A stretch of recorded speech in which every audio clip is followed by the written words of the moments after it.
بسم الله الرحمن الرحیم. السلام علیکم ورحمت الله وبرکاته.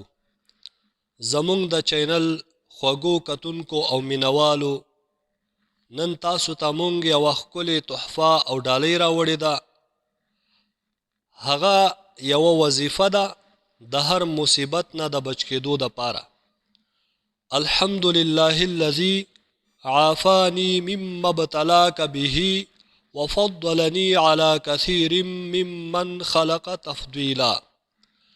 د حضرت ابو هريره رضی الله تعالی عنه نه روایت ده چې حضرت نبی اکرم صلی الله علیه و آله وسلم فرمایلی دي که یو څوک کم کس په مصیبت کې مبتلا وویني او دا لیدونکی دا جمله ووایي، نو دغه مصیبت به دته نه رسیږي. او علماء کرامو اکابرو مشایخو د دغه وظیفې په باره کې یو ښکلې طریقه بیان کړي.